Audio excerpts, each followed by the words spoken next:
अगर मैं कहूँ कि किसी भयानक कार एक्सीडेंट जैसी दुर्घटना में बचने के बाद एक स्वस्थ इंसान की मौत उसकी चोट से या खून बहने से नहीं होती, बल्कि बल्कि उसके खुद के शरीर के अंदर बज रहे एक बेकाबू अलार्म से होती है। बिल्कुल। क्या कोई इस बात पे यकीन करेगा? ये कोई हवा हवाई थ्योरी नहीं है। आज के हमारे इस गहन विश्लेषण में हम इसी रहस्य को डिकोड करने वाले हैं। जी। और ये बहुत ही चौंकाने वाला विषय है ना? तो इमेजिन कीजिए एक बहुत ही हाई सिक्योरिटी वाला किला। हम्म। एक ऐसा किला जिसे बाहरी दुश्मनों से बचाने के लिए शानदार दीवारें, गार्ड्स हैं और सबसे बेहतरीन अलार्म सिस्टम लगा हुआ है। बिल्कुल, एक अभेद्य किला जिसे हम इंसान का शरीर मान सकते हैं। हाँ, अब सोचिए कि किसी दिन उस किले की एक बाहरी दीवार किसी दुर्घटना में टूट जाती है। जाहिर है अलार्म बजने लगेंगे। जाहिर सी बात है। लेकिन क्या हो अगर वो अलार्म इतनी जोर से, मतलब इतनी भयानक आवाज में बजने लगे कि उनकी ध्वनि तरंगों से ही किले की बाकी दीवारें भी दरकने लगे। और पूरा का पूरा किला सिर्फ अपने ही सुरक्षा सिस्टम के पैनिक की वजह से ढह जाए। बिल्कुल यही बात है। आज के हमारे स्रोत the slave systematic response to injury and metabolic support नामक एक बहुत ही दिलचस्प मेडिकल रिसर्च से लिए गए हैं। हाँ, ये रिसर्च बहुत अहम है। और आज का हमारा मिशन ये समझना है कि 45 वर्ष से कम उम्र के लोगों में किसी गंभीर ट्रॉमा या चोट के बाद मृत्यु का सबसे बड़ा कारण आखिर क्या है। क्योंकि रिसर्च जो तस्वीर पेश करती है वो सच में डरावनी है। बहुत डरावनी। असली समस्या वो बाहरी चोट नहीं है, बल्कि शरीर का अपना बेकाबू हो चुका अंदरूनी सिस्टम है। मैं जानना चाहती हूँ कि ये शुरू कैसे होता है। तो ये एक ऐसा विषय है जो क्रिटिकल केयर मेडिसिन को देखने का हमारा पूरा नजरिया ही पलट कर रख देता है। जब हम गंभीर चोट की बात करते हैं तो अमूमन हमारा ध्यान कहाँ होता है? टूटी हुई हड्डियों पर, या डैमेज हुए ऑर्गन्स पर, या बहते हुए खून पर। एकदम सही। लेकिन इस रिसर्च के अनुसार चोट के बाद शरीर के अंदर जो माइक्रोस्कोपिक प्रक्रिया होती है वो मरीजों को 3 बहुत ही अलग-अलग स्थितियों में धकेल देती है। 3 स्थितियां? वो कौन सी हैं? पहले वो मरीज होते हैं जो अस्पताल पहुंचने के 24 घंटे के भीतर ही दम तोड़ देते हैं। ओह, इतनी जल्दी? हाँ, क्योंकि उनके टिश्यूज को इतना भारी और अचानक नुकसान पहुंच चुका होता है जिसे शरीर तुरंत प्रोसेस ही नहीं कर पाता। ये तो वो स्थिति हुई जिसे हम सीधे एक्सीडेंट की गंभीरता से जोड़ सकते हैं। लेकिन मैंने स्रोत में पढ़ा था कि 2 और हैरान करने वाली स्थितियां हैं जो तुरंत नहीं दिखती। और यहीं पर पूरी कहानी उलझ जाती है। अच्छा। दूसरा समूह उन मरीजों का होता है जो शुरुआती चोट से बच जाते हैं, जिनकी सर्जरी भी सफल हो जाती है। बिल्कुल, लेकिन हफ्तों बाद वो मल्टीपल ऑर्गन फेलियर का शिकार हो जाते हैं। मतलब उनके वो अंग भी काम करना बंद कर देते हैं जिन पर एक्सीडेंट में एक खरोच तक नहीं आई थी। बाप रे। और तीसरा समूह वो है जो लंबे समय तक आईसीयू में फंसा रहता है। मेडिकल भाषा में स्थिति को पिक्स कहा जाता है। हाँ, पिक्स मैंने रिसर्च में ये पढ़ा था। इसका फुल फॉर्म था persistent inflammation, immunosuppression and catabolism syndrome. बिल्कुल। ये सुनने में ही इतना भारी भरकम शब्द लगता है। इस आसान भाषा में इसके पीछे का विज्ञान क्या है? अगर हम इस जार्गन को हटाएं तो इसका सीधा मतलब है कि मरीज का शरीर एक अंतहीन लूप में फंस गया है। लूप में? कैसे? पर्सिस्टेंट इन्फ्लेमेशन यानी शरीर में लगातार सूजन बनी हुई है, जैसे अंदर कोई आग लगी हो। और इम्यूनोसप्रेशन? इसका मतलब है कि इस आग से लड़ते लड़ते प्रतिरक्षा प्रणाली यानी हमारा इम्यून सिस्टम इतना थक चुका है कि वो काम करना ही बंद कर देता है। और आखिरी शब्द था कैटाबॉलिज्म। हाँ, कैटाबॉलिज्म यानी शरीर ऊर्जा के लिए अपनी ही मांसपेशियों को खाने लगता है। बाप रे, अपनी ही मांसपेशियों को? हाँ, वो मरीज कभी अपनी पुरानी स्वस्थ स्थिति में नहीं लौट पाते। इन सब का कारण वो जानलेवा सिस्टमिक रिस्पॉन्स है जो चोट लगने के तुरंत बाद शुरू होता है। ठीक है, आइए इसे थोड़ा और गहराई से समझते हैं। मुझे यहाँ एक बात बहुत कंफ्यूज कर रही है। बताइए। जब किसी इंसान को चोट लगती है और मान लीजिए वहाँ कोई इन्फेक्शन नहीं है, कोई बाहरी बैक्टीरिया नहीं घुसा है, फिर भी शरीर में अचानक से इतनी भयंकर सूजन या बुखार क्यों पैदा होने लगता है? मेरा मतलब है, बुखार तो तब आना चाहिए ना जब कोई कीटाणु शरीर में घुसे। यही वो सवाल है जिसने दशकों तक वैज्ञानिकों को परेशान किया। इसे हम स्टेराइल इन्फ्लेमेशन कहते हैं। स्टेराइल इन्फ्लेमेशन मतलब कोई बैक्टीरिया नहीं है? बिल्कुल। स्टेराइल का मतलब है कि वहां कोई बाहरी पैथोजन मौजूद नहीं है। सूजन आमतौर पर शरीर का एक तरीका है इन्फेक्शन से लड़ने का। हाँ, वो तो हम सब जानते हैं। लेकिन जब शरीर को गंभीर आघात लगता है तो हमारी कोशिकाएं या जो सेल्स होते हैं वो किसी गुब्बारे की तरह फट जाते हैं। गुब्बारे की तरह? वाओ! और जब ये फटते हैं तो उनके अंदर के वो मॉलिक्यूल्स बाहर खून में बहने लगते हैं, जो सामान्य तौर पर सेल के अंदर बहुत सुरक्षित रखे जाते हैं। अच्छा। विज्ञान के भाषा में इन मॉलिक्यूल्स को डैम्प्स कहा जाता है। Dams, damage associated molecular patterns. एकदम सही। यानी ये वो मॉलिक्यूल्स हैं जो केवल तब बाहर आते हैं जब कोई डैमेज या भारी नुकसान होता है। आसान भाषा में कहें तो यही वो अलार्म हैं जो हमारे उस किले के टूटने पर बज रहे हैं। बिल्कुल। आप इन्हें अलार्म भी कह सकती हैं। और इसमें सबसे मशहूर और सबसे ज्यादा रिसर्च किया गया अलार्म है HMGB1 प्रोटीन के अंदर, मतलब केंद्र में बड़ी शांति से बैठा रहता है। और वहाँ इसका काम क्या होता है? वहाँ इसका काम बहुत नेक है। ये हमारे DNA को रिपेयर करने का काम करता है। अच्छा, मतलब एक मरम्मत करने वाला। हाँ, लेकिन जैसे ही कोई गंभीर चोट लगती है, सेल टूटता है और ये HMGB1 सिर्फ 30 मिनट के भीतर बाहर खून में फैल जाता है। सिर्फ 30 मिनट में? यहाँ पर रिसर्च में एक ऐसी चीज थी जिसने मुझे सच में चौंका दिया। कौन सी बात? मैंने पढ़ा कि ये HMGB1 सिर्फ बाहर आके शोर नहीं मचाता, बल्कि ये अपना रूप भी बदल सकता है। रिसर्च में इसके रेडॉक्स स्टेट का जिक्र था। हाँ, रेडॉक्स स्टेट, ये बहुत ही क्रिटिकल कॉन्सेप्ट है। मतलब क्या ये प्रोटीन अपने आसपास के माहौल के हिसाब से तय करता है कि उसे कैसा व्यवहार करना है? बिल्कुल। ये तो बिल्कुल एक स्विस आर्मी चाकू की तरह हुआ ना, जो जरूरत के हिसाब से अपना टूल बदल लेता है। ये स्विस आर्मी चाकू वाली एनालॉजी बहुत बहुत सटीक है। रेडॉक्स स्टेट का मतलब है इसके अंदर मौजूद रासायनिक बॉन्ड्स का अलाइनमेंट। अच्छा। जब HMGB1 सेल से बाहर आता है और ऑक्सीजन के संपर्क में आता है तो इसके जो सिस्टीन एमिनो एसिड्स होते हैं उनके बीच के बॉन्ड अपना आकार बदल लेते हैं। मतलब वो फिजिकली बदल जाते हैं?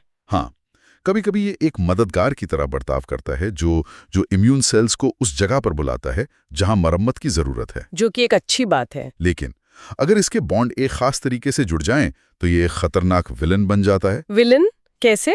ये सीधे तौर पर मैक्रोफेज नामक इम्यून सेल्स के पास जाता है और उनसे इन्फ्लेमेटरी साइटोकाइंस रिलीज करवाता है। और यही साइटोकाइंस पूरे शरीर में तबाही मचाते हैं ना? हाँ, यही HMGB1 है जो सिकनेस बिहेवियर का कारण बनता है। सिकनेस बिहेवियर मतलब जो लोग हमें सुन रहे हैं उनमें से कईयों ने भारी बुखार में पूरे बदन के टूटने और भयंकर थकान का अनुभव किया होगा। सबने किया होगा कभी ना कभी।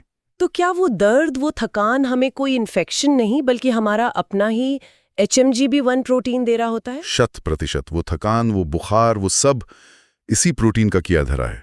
बाप रे। और सबसे डरावनी बात यह है कि जब किसी को सिर की गंभीर चोट लगती है, जिसे ट्रॉमेटिक ब्रेन इंजरी या TBI कहते हैं, तो दिमाग के सेल्स टूटते हैं और यही HMGB1 निकलता है, लेकिन ये खून के जरिए फेफड़ों तक पहुंच जाता है और वहां एक्यूट लंग इंजरी पैदा कर देता है। एक मिनट, दिमाग की चोट से फेफड़े खराब, ये तो लॉजिकली नहीं लगता। हमारा शरीर एक जगह की चोट को ठीक करने के चक्कर में अपने ही दूसरे स्वस्थ अंगों को तबाह कर रहा है। यही स्टेराइल इन्फ्लेमेशन का सबसे खतरनाक पहलू है। जिसे पढ़कर मुझे अपनी आंखों पर विश्वास ही नहीं हुआ। मैं समझ रहा हूँ आप किसकी बात कर रही हैं। आप माइटोकॉन्ड्रिया की बात कर रही हैं ना? हाँ बिल्कुल। बचपन से मतलब विज्ञान की किताबों में हमने पढ़ा है कि माइटोकॉन्ड्रिया सेल का पावर हाउस है। हाँ, ये हमें ऊर्जा देता है। लेकिन रिसर्च कहती है कि ये इस पूरे खेल का सबसे बड़ा मास्टरमाइंड बन सकता है। ऐसा क्यों? क्योंकि यहाँ एक ऐसा सच छिपा है जो किसी साइंस फिक्शन कहानी जैसा लगता है। अगर हम विकासवाद यानी एवोल्यूशन के नजरिए से देखें तो अरबों साल पहले माइटोकॉन्ड्रिया असल में एक आजाद बैक्टीरिया हुआ करता था। रुकिए, मुझे एक सेकंड दीजिए इसे प्रोसेस करने के लिए। आप कह रहे हैं कि हमारे शरीर के हर एक सेल के अंदर एक अरबों साल पुराना एलियन बैक्टीरिया बैठा है? बिल्कुल। बहुत समय पहले हमारी प्राचीन कोशिकाओं ने इस बैक्टीरिया को अपने अंदर समा लिया था। इस प्रक्रिया को एंडोसिम्बायोसिस कहते हैं। एंडोसिम्बायोसिस? अच्छा। उस बैक्टीरिया ने हमें ऊर्जा देना शुरू किया और हमने उसे रहने के लिए मतलब एक सुरक्षित जगह दी। समय के साथ वो हमारे सेल का हिस्सा बन गया, जिसे आज हम माइटोकॉन्ड्रिया कहते हैं। तो जब कोई भयानक एक्सीडेंट होता है और हमारे सेल्स फटते हैं, तो क्या ये प्राचीन बैक्टीरिया एक तरह से आजाद हो जाता है? आप ऐसे ही समझ सकते हैं। माइटोकॉन्ड्रिया आज भी उन पुराने बैक्टीरियल लक्षणों को अपने अंदर समेटे हुए है। उसका अपना एक अलग डीएनए होता है। वाओ! जब भयंकर ट्रॉमा होता है तो मरीजों के खून में सेल फ्री माइटोकॉन्ड्रियल डीएनए का स्तर सामान्य से हजारों गुना बढ़ जाता है। अब जरा सोचिए, हमारे इम्यून सिस्टम का काम क्या है? बैक्टीरिया को पहचानना और उसे मारना। बिल्कुल। My God! तो जब हमारा इम्यून सिस्टम खून में इस माइटोकॉन्ड्रियल डीएनए को तैरते हुए देखता है, तो उसे लगता है कि शरीर पर किसी बेहद खतरनाक बैक्टीरिया का बहुत बड़ा हमला हुआ है। एकदम सही। हमारा शरीर अपने ही डीएनए को कोई बाहरी जानलेवा पैथोजन समझ बैठता है। ये तो बहुत बड़ा धोखा है। और इतना ही नहीं, माइटोकॉन्ड्रिया से TFAM नाम का एक प्रोटीन भी निकलता है, जो बिल्कुल HMGB1 की तरह ही एक और अलार्म है। मतलब अलार्म पे अलार्म। हाँ, ये दोनों मिलकर शरीर को एक ऐसे बेकाबू इन्फ्लेमेशन की तरफ धकेल देते हैं जिसे SIRS कहते हैं, systemic inflammatory response syndrome. SIRS। मतलब पूरे शरीर का सिस्टमैटिक तरीके से सूज जाना। हाँ, ये शरीर को ऐसा भ्रम देता है जैसे पूरे शरीर में सेप्सिस या भयानक इन्फेक्शन फैल गया हो, जबकि असल में वहां कोई बैक्टीरिया था ही नहीं। बिल्कुल। ये तो मतलब विकासवाद ने तो हमारे ही अंदर एक टाइम बॉम्ब फिट कर दिया है। सही कहा। न्यूक्लियस से HMGB1 निकला, पावर हाउस से माइटोकॉन्ड्रिया निकला, और क्या क्या टूट रहा है हमारे सेल्स के अंदर। कहानी यहीं खत्म नहीं होती।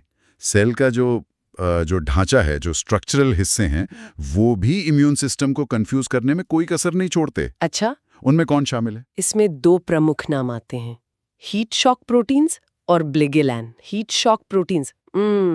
तो क्या ये भी कोई अंदरूनी मजदूर हैं जो बाहर आकर मतलब हड़ताल कर रहे हैं और तबाही मचा रहे हैं? मजदूर नहीं, आप इन्हें सेल के अंदर के सुपरवाइजर या चैपरोन कह सकती हैं। चैपरोन? हाँ, इनका काम ये सुनिश्चित करना है कि सेल के अंदर मौजूद बाकी प्रोटीन सही आकार में मुड़े हुए हों, मतलब फोल्ड हों, ताकि वो अपना काम ठीक से कर सकें। तो ये तो बहुत ही वफादार कर्मचारी हुए। वफादार होते हैं ये। लेकिन जब कोई भारी शारीरिक आघात या पॉलीट्रॉमा होता है, तो इन प्रोटीन्स का स्तर अचानक 10 गुना तक बढ़ जाता है। 10 गुना? और जब सेल फटता है और ये बाहर आते हैं, तो ये अपने सुपरवाइजर वाले काम को भूलकर इम्यून सिस्टम को भड़काने का काम शुरू कर देते हैं। ये तो गजब हो गया। और ये दूसरा नाम क्या था? बिग्लिकिन। ये क्या है? स्रोत में इसके बारे में जो लिखा था, उसने मुझे काफी सोचने पर मजबूर किया था। बिग्लिकन असल में एक्स्ट्रा सेलुलर मैट्रिक्स का हिस्सा है। ये एक्स्ट्रा सेलुलर मैट्रिक्स क्या होता है? आप इसे वो जाला या वो सीमेंट मान सकती हैं जो हमारी कोशिकाओं रूपी ईंटों को एक साथ जोड़कर रखता है। अच्छा, कोशिकाओं के बाहर का स्ट्रक्चर। हाँ, जब चोट लगती है और ये जाला टूटता है, तो बिग्लिकन इसमें से आजाद हो जाता है। और ये बाहर आकर क्या करता है? ये इसलिए बेहद अनोखा है क्योंकि ये IL-1 बीटा नाम के एक बहुत ही खतरनाक मॉलिक्यूल को कंट्रोल करता है। IL-1 बीटा, ये शरीर में असल में करता क्या है? IL-1 बीटा वो माचिस की तीली है जो पूरे शरीर में बुखार और सूजन की भयंकर आग लगा देती है। बाप रे। आमतौर पे इस आग को लगने से रोकने के लिए शरीर ने एक बहुत ही सुरक्षित सिस्टम बनाया है। IL-1 बीटा को बनाने के लिए शरीर को 2 अलग-अलग सिग्नल्स की जरूरत होती है। 2 सिग्नल्स? हाँ, एक सिग्नल उसे बनाने के लिए और दूसरा उसे एक्टिव यानी सक्रिय करने के लिए। ओ, मतलब जैसे न्यूक्लियर मिसाइल लॉन्च करने के लिए 2 अलग-अलग चाबियों की जरूरत होती है ताकि कोई गलती से उसे लॉन्च ना कर दे। ये बेहतरीन एनालॉजी है। लेकिन क्या? बिग्लिकिन वो खतरनाक डबल एजेंट है जो अकेला ही ये दोनों काम कर सकता है। मतलब वो दोनों चाबियां खुद ही घुमा देता है? बिल्कुल। ये एक साथ रिसेप्टर्स को निर्देश देता है कि IL-1 बीटा को बनाओ भी और उसे तुरंत एक्टिव भी कर दो। वाओ! मतलब सामान्य दिनों में जो मॉलिक्यूल्स हमारी कोशिकाओं को आकार देते हैं, हमारी रक्षा करते हैं, वो गंभीर चोट लगने पर पूरी तरह से डबल एजेंट बन जाते हैं। हाँ, ये बहुत ही खतरनाक स्थिति है। लेकिन एक सवाल मेरे मन में आ रहा है, अगर ये सारे अलार्म्स, ये मॉलिक्यूल्स इतना नुकसान पहुंचा रहे हैं, तो क्या मेडिकल साइंस में इनका कोई फायदा भी है? क्या डॉक्टर इन डबल एजेंट्स को पकड़कर मरीजों की जान बचाने के लिए इनका इस्तेमाल कर सकते हैं? यहीं पर मॉडर्न मेडिसिन की एंट्री होती है।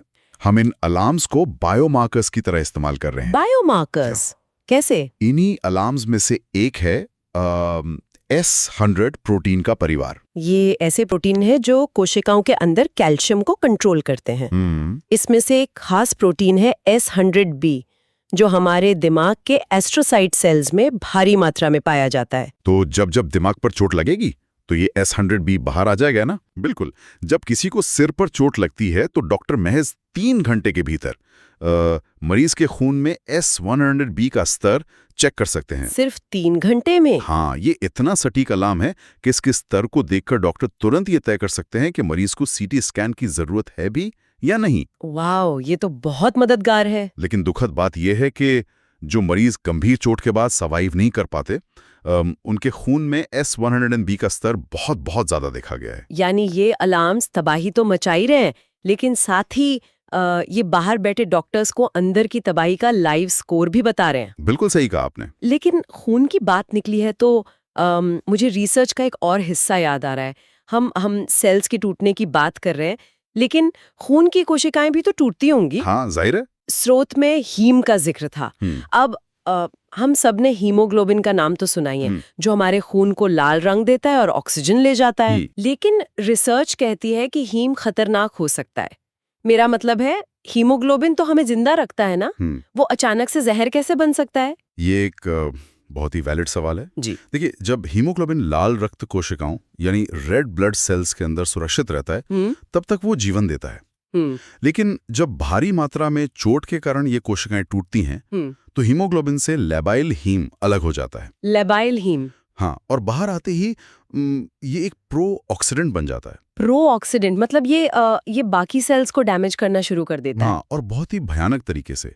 ये सिर्फ इम्यून सिस्टम को ही नहीं भड़काता, बल्कि ये आसपास की स्वस्थ कोशिकाओं की झिल्ली मतलब मेम्ब्रेन को सीधा नुकसान पहुंचाता है। बाप रे। इसके कारण कोशिकाएं एक बहुत ही हिंसक तरीके से मरती हैं, जिसे नेक्रोप्टोसिस कहा जाता है। नेक्रोप्टोसिस? ये क्या होता है? नेक्रोप्टोसिस, आप इसे एक तरह का सेलुलर विस्फोट मान सकती हैं। विस्फोट? हाँ, एक होता है सेल का शांति से मरना, जिसे एपोप्टोसिस कहते हैं।